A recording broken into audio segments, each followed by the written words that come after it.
Good evening, ladies and gentlemen.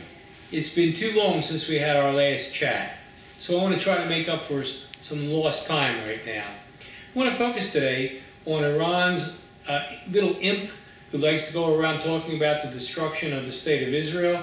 You know, Ahmadinejad.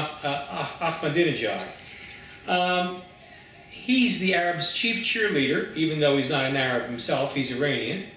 And he likes to talk about creating a 22nd Arab state. And he wants to do this by having the sole state that the Jews have. You know, the one that you need a magnifying glass to find on a world globe? That one that's 9 to 15 miles wide at its waist. You know, that one. He wants that sole state of the Jews to commit suicide so the Arabs would have their 22nd state. Their second one, by the way, in the original 1920 Mandate of Palestine. The nation of Jordan today sits on some 80%. That's 80% of the original Mandate of Palestine. Well, Ahmadinejad wants to create a 22nd state, the second state for Arabs in Palestine. You know, in a way, I got to tell you something. I agree with him. The Arabs really do deserve a 22nd state. But you see, it's not quite the way Ahmadinejad has it planned. And let me tell you what I mean by this. You know, the western province of Iran is known as Khuzestan. And that's the province that is right across the border from Iraq at the Shatalar borderway. What's important about Khuzestan? It's loaded with oil. Back in the 1980s, the Arabs under Saddam Hussein in Iraq went to war with Iran over Khuzestan because of all the oil that sits there. Well, what most of the people around the world didn't hear was something else about Khuzestan. For the last 400 years, or at least 300 years, Khuzestan has been known by another name. Are you ready? It's been called Arabistan. Arabistan, as in Arab? Oh, yeah, Iran. How about this, friends? 8 million Arabs. 8 million Arabs who live in Iran's western province. That's why it's been called Arabistan. Now, how does Iran handle its own 8 million Arabs?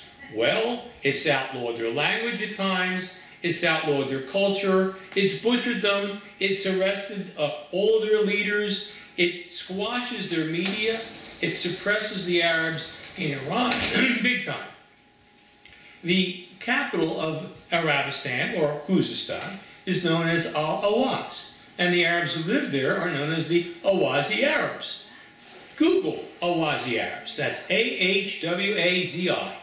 Google Awazi Arabs. Research who they are, and you'll find out the suppression and the repression that the Iranians have committed against their own Arab citizens. Now, if you want to know why Ahmadinejad is always pointing fingers at Israel and telling it to commit suicide to create a 22nd Arab state, a second state for Arabs in the Mandate of Palestine, look no further than the fact that he is simply trying to deflect attention from what he is doing to Arabs in his own country. Whereas Israel has made Arabic the second national language, for example, of the state of Israel, Ahmadinejad suppresses Arab culture, and the Iranians have at times outlawed their language, etc. and so forth, in Iran itself. On August the 17th, coming up real shortly, right, since today's the 8th, they're going to have Ahmadinejad's Jerusalem Day.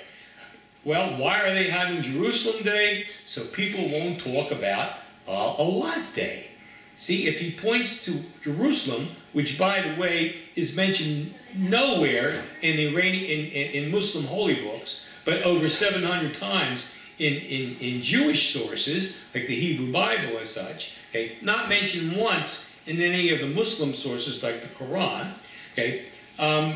If he focuses on Jerusalem, then no one's going to be talking about what's happening to the Arabs in Al-Awaz or in Iran's Arabistan or Khuzestan province. So in short, duplicity at its height.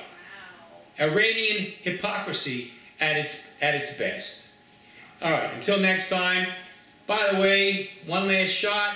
This book that you're looking at, The chapter in the book gets all into this very subject. Chapter 22 is called Long Live Arabistan. And it's in this wonderful book by, Gerald A. Honeyman, The Quest for Justice in the Middle East, the Arab-Israeli Conflict in Greater Perspective. Until next time, thanks for being with me tonight.